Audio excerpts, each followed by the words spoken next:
We've got some fantastic, fantastic people. I'm excited. Are you guys excited? Yes, this is going to be great. First up, we have Jess Paz, who's worked on Hadestown and Dear Evan Hansen as a sound designer. We have Adrianna Brannon, assistant sound engineer for Hamilton, the best show in the world, if I may say. Emma Thompson, front of house engineer for Dear Evan Hansen, and Miriam Milder, advanced audio for Dear Evan Hansen, and sub A2 for Hadestown. Fantastic, fantastic experiences we have here. I'm going to popcorn it off to Jess to start us off, and then we'll go down the line and get to know our panelists. I'm Jess Paz. I am the sound designer most recently of Hadestown and the associate sound designer of Dear Evan Hansen. I work with Nevin Steinberg on both of those projects. On Hadestown, he and I won the Tony Award for the design. And prior to, or maybe in tandem, I also am the designer of Shakespeare in the Park at the Delacorte Theater, where I've been for 5 years. So I do 3 or 4 shows there each summer in this beautiful outdoor 1,800 seat space. If you're ever in New York, you should go check it out. It's pretty incredible, especially when there's theater there. We hope that comes back soon. And I got my start working in community theater and worked my way up from community theater as a mixer to being a board operator or sound operator off Broadway, and then became an associate designer for Fela. Took that all over the world, including Nigeria, and then worked in in music for a little while, mixing for bands and various clubs and music venues. That's my story. Hi guys, I'm Adrianna. I am currently the A2 or the assistant audio engineer on the Hamilton and Peggy tour. It was most recently in San Francisco. A little bit about my journey. I went to college knowing that I wanted to work in theater, but not totally knowing exactly what I wanted to do. I went to James Madison University, and there we had a really strong USITT, which is the United States Institute of Theater Technology. We had a really strong student chapter, and they helped me they gave us a lot of opportunities on shows, and I started working as a sound op on a few shows and wound up working on one of the big musicals that they do that year, every year, and loving mixing and just figuring out all that stuff. And so I kind of realized that I wanted to be in the musical theater world in a sound engineering position. So I started during the summer, I started working at summer stock theaters, and then that gave me the opportunity to meet designers who I would later work with down the road, and also meet my colleagues who I would also work with down the road. I also met Nevin at one of these summer stock theaters. And later, after I graduated, I moved to New York City, and I was just freelancing for a little while and A2ing some shows. I ended up A2ing Dear Evan Hansen off Broadway with Nevin, and then later took on the A2 position for the Hamilton Angelica Company, the first tour that went out. I was with them until fall of 2018, and I left to start the Ann Peggy tour, and I went with them to Puerto Rico, and then we sat in San Francisco, and now I'm home. And that's kind of my story. Hi guys, I'm Emma Thompson, and I am the A1 or sound number 1 for Dear Evan Hansen in London. My story goes back to when I was at school. I was lucky enough to study music technology at A-level, and as a result of that, I did the sound for my production of, they did a musical every year at the school, so I went back in my gap year and did the sound for that, and that was kind of the moment where I realised I wanted to go into theatre. So I tailored my degree at Leeds College of Music in commercial music production and recording to live sound rather than studio sound. I had very supportive tutors that helped me to do that. And then I went to Rose Bruford, which is a theatre school here in the UK. And as a result of one of my visiting tutors being the head of sound at a musical in the West End at that point, I was lucky enough to get the opportunity to start depping, which is sort of freelancing backstage on that show, which was really beneficial. And I met lots of other HADs through that same path and got the opportunity to dep on multiple shows whilst I was doing my degree. And then I got the Lion King UK tour as my first job out of university, where I was very fortunate enough to mix. So my first job, I was learning to mix as well as the interactions of touring and how shows go together and the backstage side of it that I hadn't necessarily learned all from the depping yet. Then took myself to Chichester, which did for 2 seasons, and they are a regional theatre, so they're a receiving house and take quite a lot of shows in every year, some of which are plays, some of which are musicals. And one of the musicals I was able to transfer into London with, and that was initially as number 2. And when they were looking for a number 1, I took the chance to throw my hat into the ring, and I was blessed with the opportunity to take on that role. From there, I met Nevin while he was in London for interviews for Hamilton, and since then we've kept in touch, and yeah, now I'm the number 1 for HANSEN in London. That's me. Hi, I'm Miriam. I am the advanced audio for the Evan Hansen tour in the US. I got a BFA in theater production from Ithaca College. From there, I moved to New York and started drafting for industrials and fashion shows. After a year of that, I started freelancing off Broadway as an A2, an A1, a production audio, and also just doing load-ins, shop preps.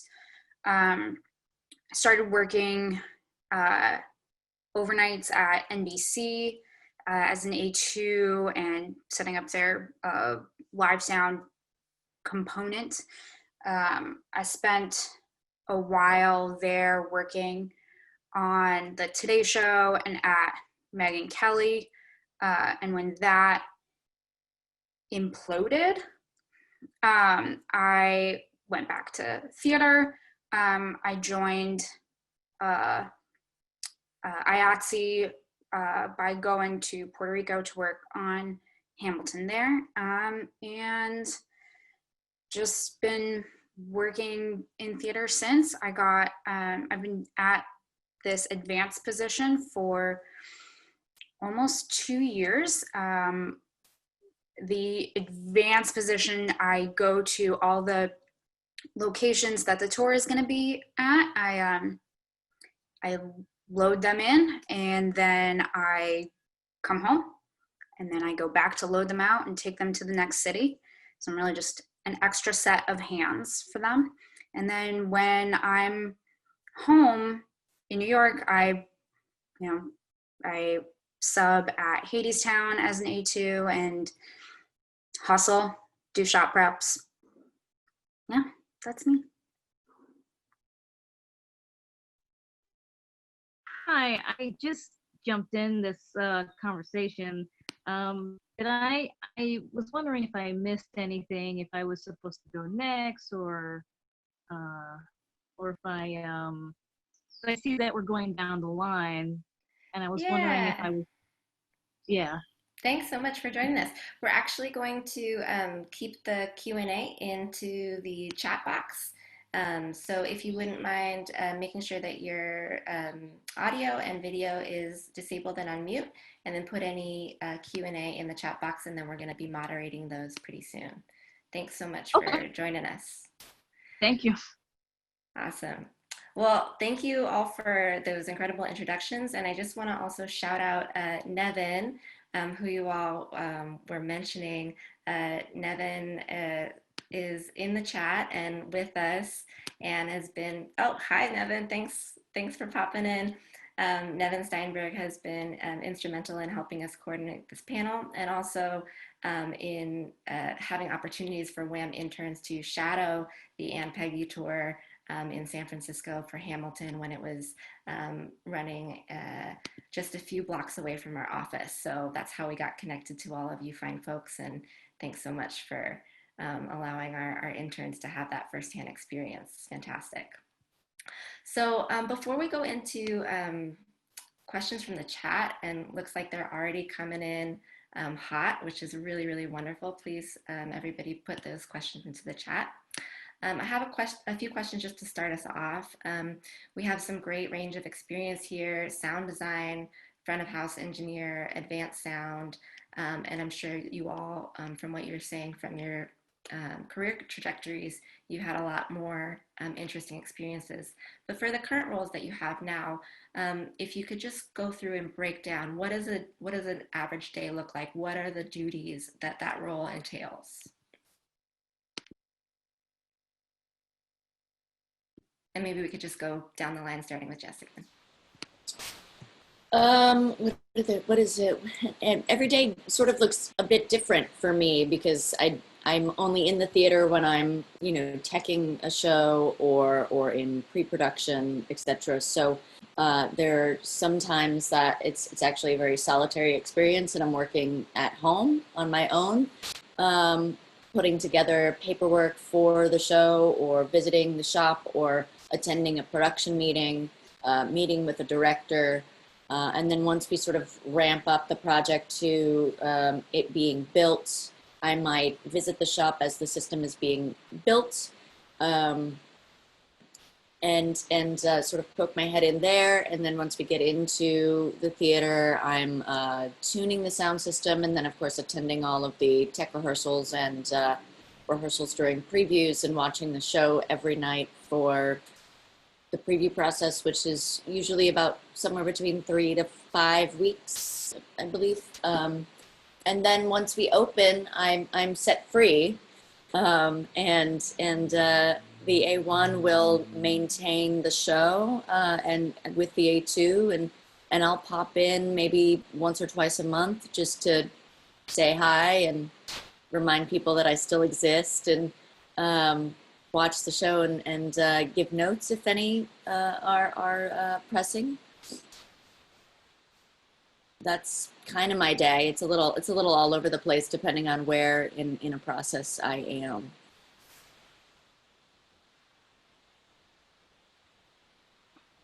Awesome. So an average day for an A2, I would say, if we're doing one show, two shows, whatever, come in for a show. We start like an hour and a half before the show starts.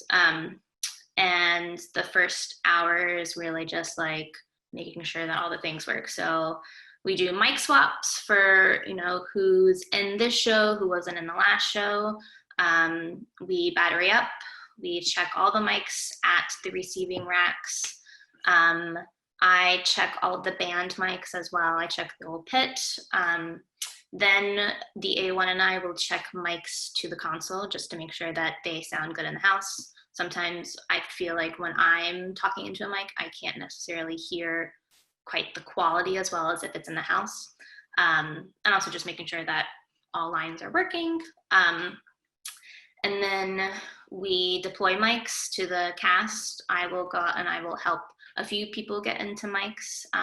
Most of our ensemble members are really self-sufficient, but I'm still there to make sure that if there are any problems, I'm there to fix them. I'm there to make sure that's in the right position. We also, with Hamilton, we get new people all the time. So sometimes, we have people who are going on for the first time. And so I'm there to just make sure that everything's right and things are comfortable and they sound good. Once the show starts, I'm backstage. I'm monitoring the entire show. So I'm listening and making sure that before someone goes on, their mic is working. And I mean, I'm the only line of defense if things go wrong. So I have to be in the know of you know, where we are and how things are. Same with the pit. I mean, if anything goes wrong in the pit during the show, I'm the one person who can go in to fix it. The mixer can't walk away because they're mixing show. And I have a few cues as well. A lot of them are like sweat prevention cues. So if I know that I have a sweaty actor who is going on for a song, and he always sweats out at this point, I go up and I do this cue every single day just to swab out his mic, just to make sure that we're clear. And then once the show ends, we collect mics, we debattery, we go home. If it's a 2-show day, I will usually mix the other show. So that's the other part of any two, is you do your backstage track, but you also cover your A1's track, but the A1 also covers the A2 track. So if it's a 2-show day, I'm backstage one show and I'm out front at front of house for the other show. And then there's other stuff too. You know, we always have to maintain the system. So like one day a week we'll come in for a work call, and I have maybe a lot of mics to build. Maybe some mics have been broken. Maybe they just need to be repaired for whatever, and still maintaining the system and just making sure that we're all working. So that's the day in the life of an E2. A1 is very similar to the A2, so we start our day by coming in, checking the system, making sure that all works, checking all the mics. If there's any changes, so if there's any, depending on the show, our show doesn't have a huge cast at Dear Evan Hansen, but on a show where you might have a big cast and you've got a cut show, you might need to program in some changes. That means you've got one person playing sort of multiple characters of ensemble lines, so you make sure that they're all coming out. When the show is on, I'm out front mixing the production, and with the support of my A2 and A3 backstage, who also mix the show. So we rotate throughout the week. So part of my admin duties are to do a timetable for the week and sort of list down who's doing which shows out front, which are doing backstage, who's in the office plot, which is effectively like a tech support. So they can get on with fixing anything that might have broken or doing some mic maintenance. For me, it could be scheduling or doing timesheets if I'm in the office. And then we're just always on radio if we're backstage. So if something goes wrong, we can be quick to the deck to help out whoever's backstage, because as Adrianna pointed out, the mixer can't leave the console. So yeah, very similar in terms of what we do.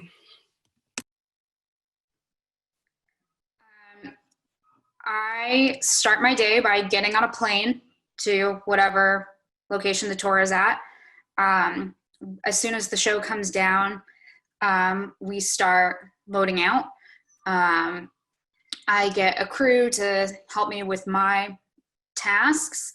That loadout, depending on the space, depending on the crew, depending on, I don't know, the weather, how I'm feeling, that could take like between 6 to 8 hours for our show.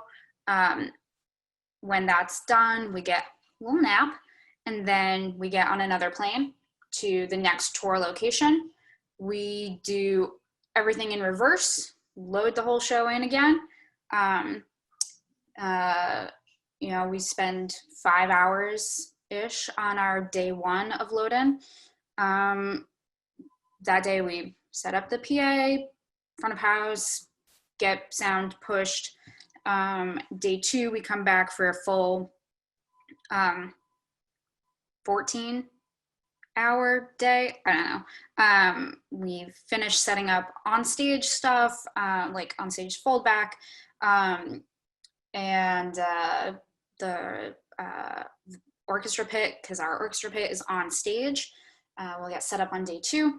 We do any troubleshooting, you know, things get broken in trucks. And then we do sound check, and the show goes up. Hopefully everything's fine. And then I leave. I get on another plane and I come home.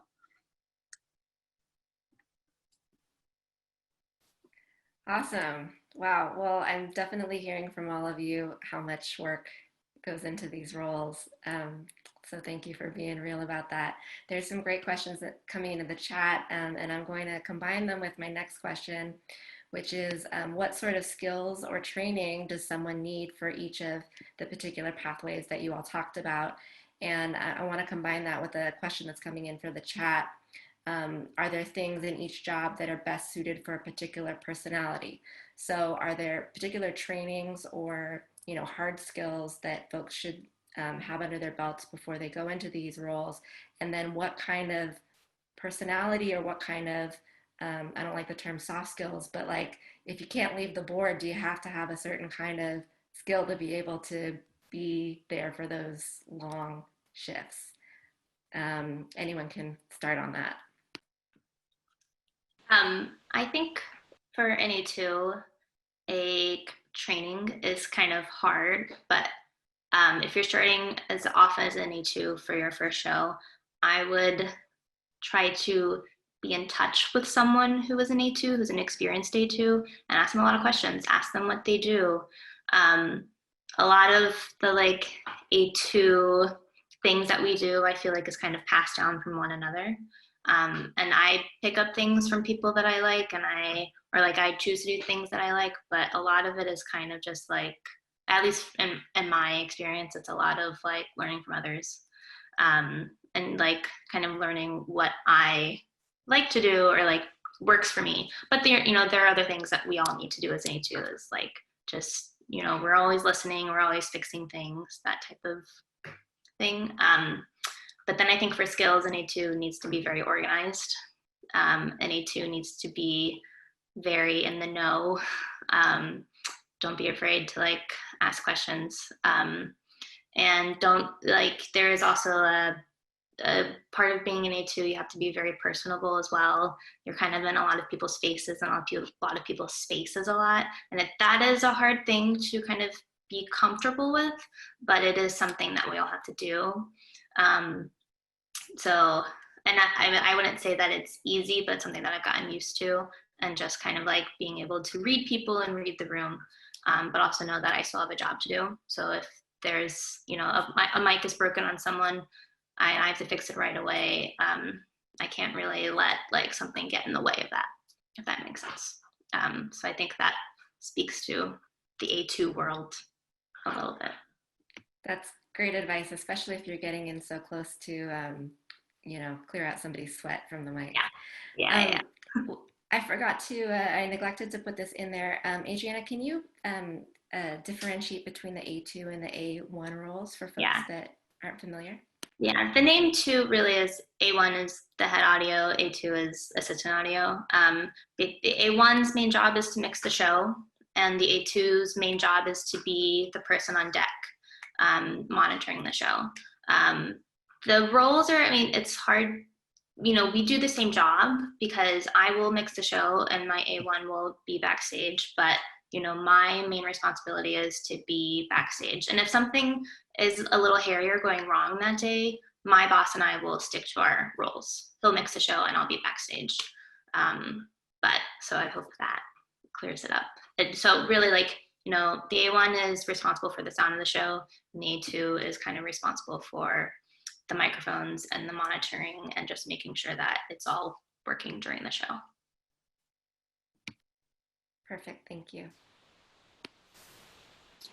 In terms of sound design, I didn't go to college to learn how to do this. I just sort of fell into it and then learned on the job. And it was kind of a long journey. So I've done everything from mixing musicals to mixing bands. I've been an A2, I've been an A3, I've been the person hauling the cable across the football fields. I've been the person underneath the dusty stage installing a speaker. I've been on top of a ladder. I've kind of done all of the things, and that has definitely informed my position as sound designer, because I understand how all of those other jobs function, and I've done them all, including pushing boxes on and off trucks. The other skill is being personable. I need to now have conversations with producers and directors, and stick within budgets, and make the sound of the show work for that show, and for the director's vision and my vision and the vision of the writers and the orchestrators, etc. So, being able to have those difficult conversations is a huge skill. I very much learnt on the job as well. I, much like Jess and everyone others here, as I sort of started as the backstage mic person and doing tours, so pushing trucks around, well, flight cases off and off the trucks. And then I've sort of gradually worked my way up, but I've sort of accrued lots of skills from all the positions that I've done. So as much as I did do the training and I went to school, I feel that actually the majority of the skills I have learned that I use day to day within my job, I actually learned by doing the job. So sometimes by just getting out there and taking an opportunity from, like a debt backstage, which is where I started, was a way of being introduced to the world, and starting with the simple thing of what is a microphone, and sort of going up from there. And as I got further up, I've added more and more things to my toolkit that way. So.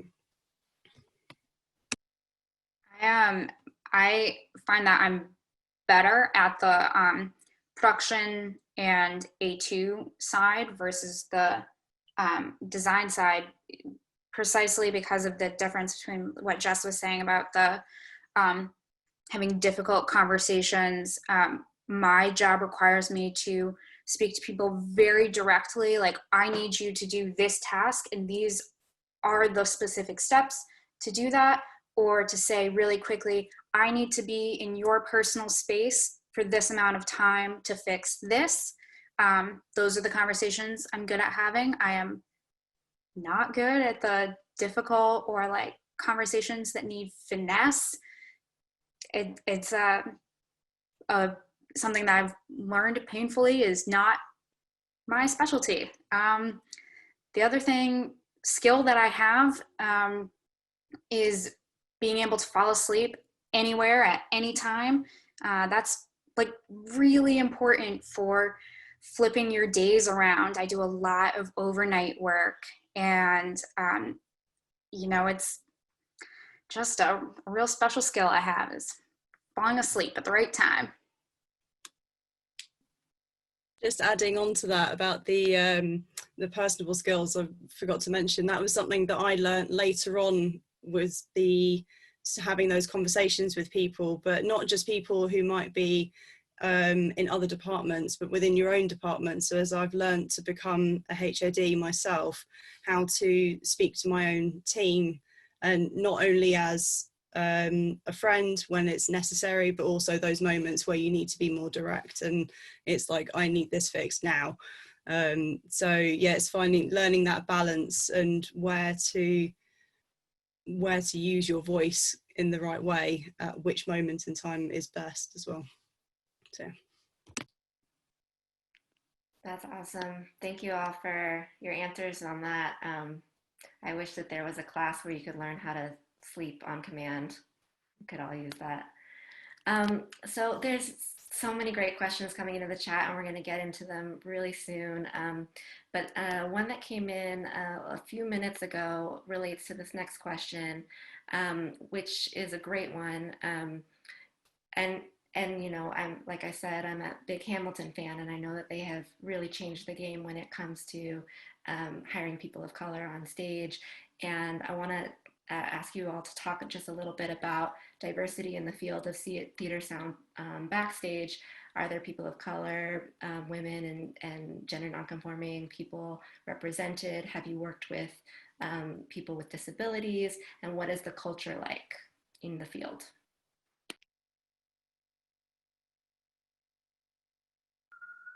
It's not great. It's yeah. There are and it's different depending on place. I have completely different experience working in New York City, off Broadway specifically. I find it's a lot more egalitarian between men and women, and sexual orientation and gender identification. Just still not a lot of Black and brown people anywhere. Yeah, and it just gets worse outside of New York from the very little bits of other cities that I see. It's not good. I think Oh, go ahead, Oh, Emma. sorry. Go, do it. I was just saying, I think the gender balance is starting to level itself out a little bit. One of the shows that I worked on a couple of years ago, every head of department was female, which was really cool. And that was something that we sort of hadn't realized until we were sort of partway through the run, and we suddenly went, oh, I've only just clocked that. Because so that was something that when I first started, there definitely wasn't as many women in the field, and that seems to be tipping the balance is sort of equalizing there now. But yes, there's definitely still room for diversity in race and people of color, I believe. So yeah, up until about a few years ago, I would often be the only woman in a room of sound people at the shop, or you know, at the tech table on the sound team in general. So that I do see shifting, because it's not true that I'm the only woman in the room anymore, which is wonderful. It's nice to have people that look like me and that are the same as me in the room. But I definitely do not see enough Black and brown and yellow people. I would agree. When we were in Puerto Rico, we had the most women on the crew that I've ever seen, which is great.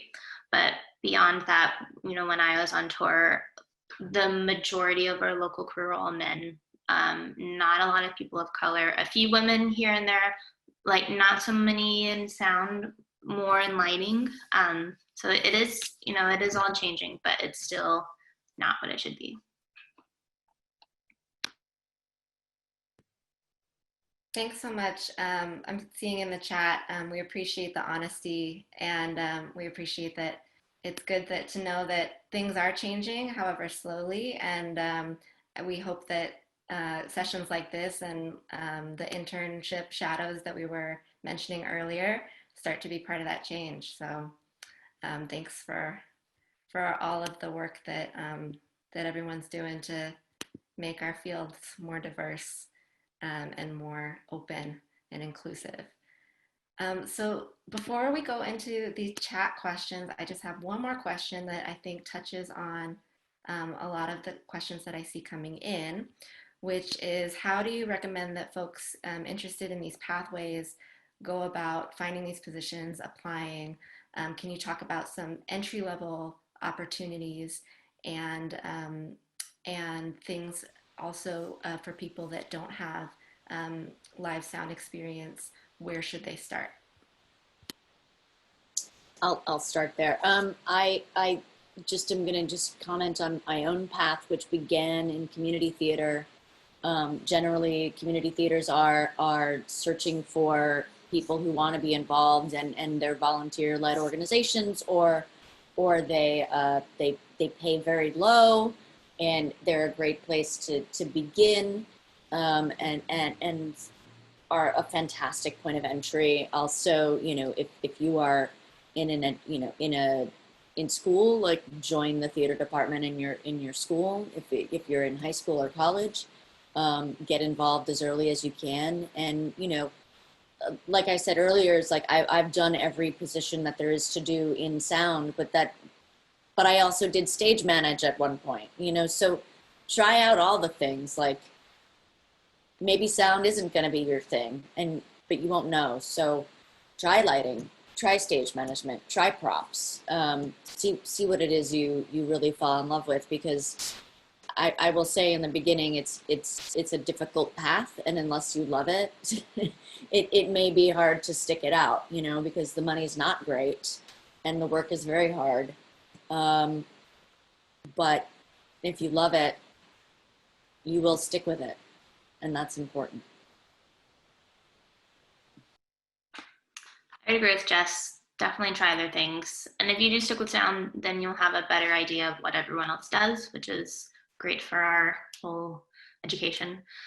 Something that really helped me was summer stock theater, just working as an intern, very entry level positions at a theater festival that just operates over the summer.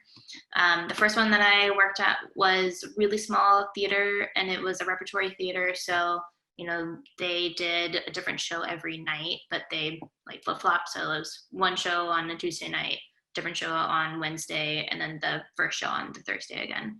And I just worked as an operator, but, you know, we were loading in, loading out shows, kind of like working with designers. And so, but, you know, they really do cater to people who are young and in college, and, you know, kind of like filling the gaps of what we get in college, which isn't so hands-on, where, you know, working in a theater is really hands-on. You're doing the work that you're kind of learning about in theory.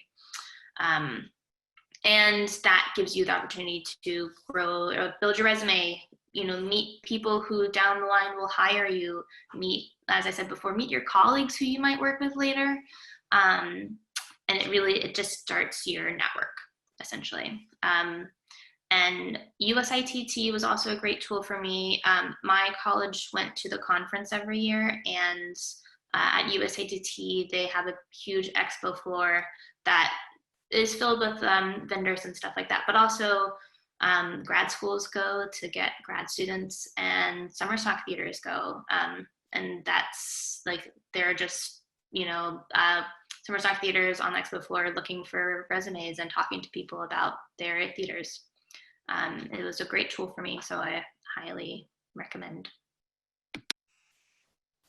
In the UK, certainly, I'm not sure how it works on Broadway, but we have, when the theatres are open, every department's pretty open to having work experience come in and spend either a couple of shows or a week even with a particular department, or even crossing across all the different departments if you're in a position where you're not sure where you want to be backstage, but you know that you want to do something in theatre backstage. And usually you can find out the name of the head of the department, either for sound or for other departments if you're looking at stage management or automation and things like that. And you can write a letter to them or an email and request some time to come in and just sort of have a look around, see how it all works. And that's quite a good way of sort of initially introducing yourself into the world, and then maybe you'll figure out, oh, actually I want to do stage management instead, or you might go, yeah, sound is, you know, that's where I'm really, really interested. And then you can look at spending a bit more time. It's usually not possible during production periods, or you might be able to have sort of a shadow, like people can kind of come and see it from afar, but we can't really sort of take you backstage as much during tech and production periods. But once the show's up and running and a plot has been established and everyone knows where things move backstage, it can be much more sort of accommodating to have other people to sort of shadow and witness what we do backstage.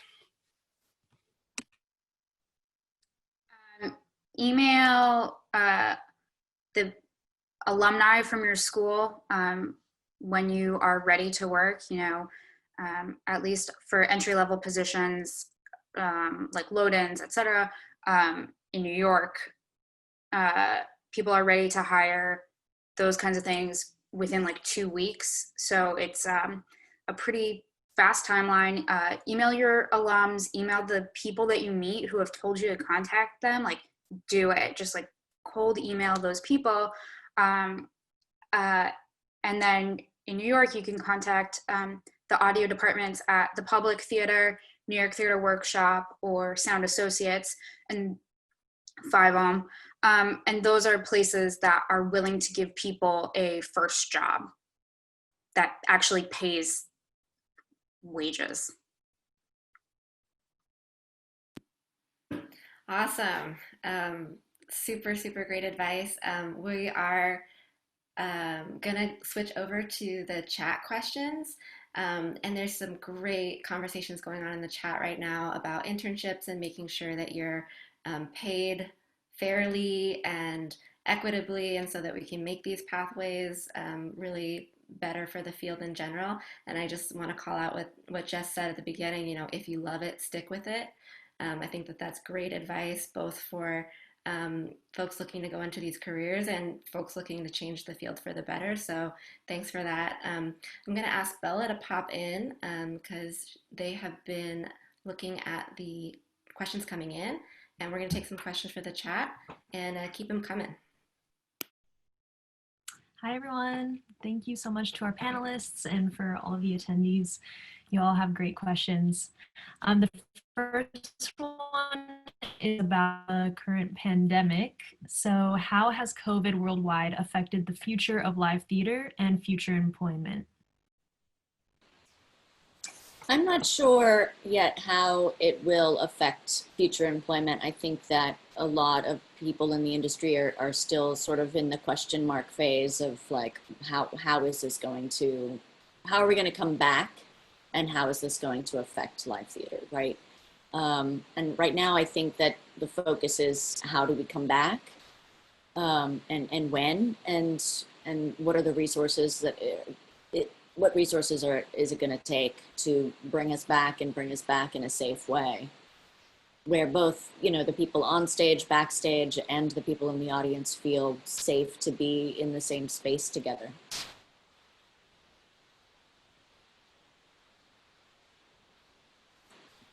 I think if, because we don't know, again, in terms of going forwards, hiring new people and all this kind of thing, we don't know that yet. It's a sort of unknown landscape that we're looking at.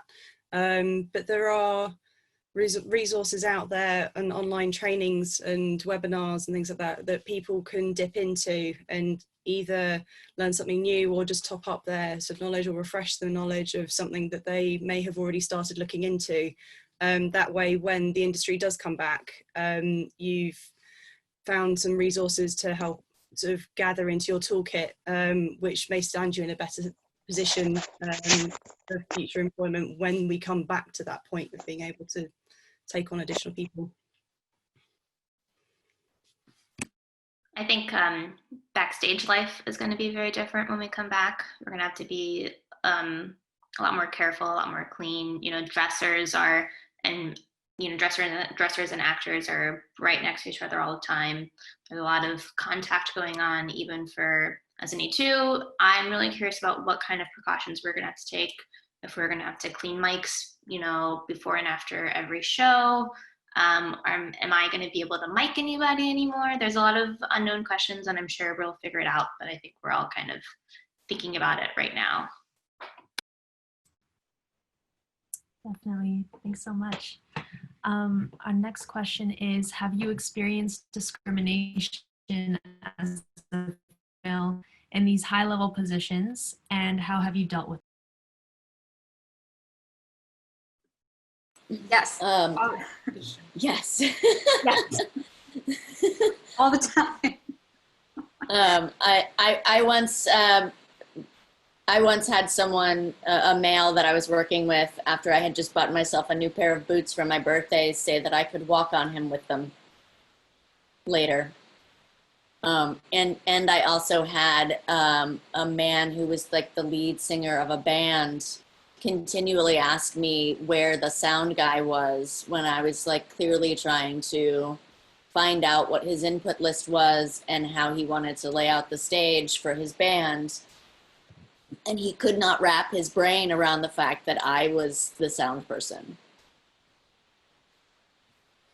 I've had it where when I was the head of the department, and my number 3 was male, my number 2 was also female, and we had someone come in to install sort of a recording set up. I think they were doing a sort of live streaming recording of it, and he kept talking to my number 3 because he was male, and even though my number 3 kept trying to divert back to, Emma's the one that needs, there's answering your question, he wouldn't ask me, he wouldn't look me in the eye direct. He would always point every question to my number 3 because he was male.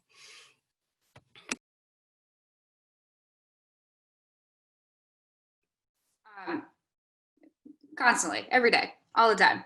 That's how it is. I have developed a load-in voice to try to explain, to be able to tell people what I need and convey that I'm not willing to take time for them to be misogynistic or anti-Semitic. We have stuff to do, like, and just some ways of shutting it down that, you know, say there's no space for that here. Yeah, it's you gotta find ways to just quickly shut it down, and then move on with the work, because that's what you're there to do. I second that. Absolutely. Thank you so much for your thoughts on that. I know it can be difficult to even, but yes, we had another question about unions. So how do unions work and what kinds of protections do they offer? I can speak to IATSE, but so to go on a tour that's union or work on Broadway or in a local union in a city, you do have to join, you do have to pay dues. And the protection, I mean, you know, we get a lot of, you know, there are overtime rules, there are salary rules, all that stuff, but we also get health care, which is great. And that's kind of it. I mean, they're there to protect us and they do their job. And if we didn't have them, there would be a lot more, you know, more abuse, I think, happening.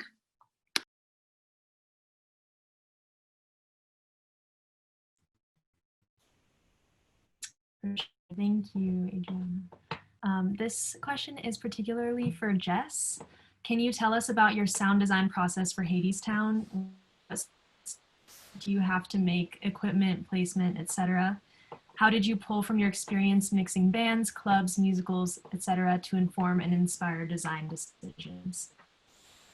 Oh gosh, for HADESTOWN, I pulled from my experience with bands quite a lot, because I felt it was very important to these particular orchestrators, and Aeneas is the writer of the music too, for the show to sound like super lush and big and be really like not vocal focused, although we wanted to make sure we also heard every single word. But Nevin and I had some really early meetings before the Canada production, where we sort of just talked about, you know, how to be able to stay flexible in the room and sort of respond to what was happening in a way that would really work for the show. And so because of those conversations, we ended up using Apple's main stage as our reverb engine to host all of our reverb plugins, etc. Because we would be able to have this like sort of huge host of plugins, and we didn't necessarily know what we were going to need, and so we wanted to have a big giant toolkit to make that happen. And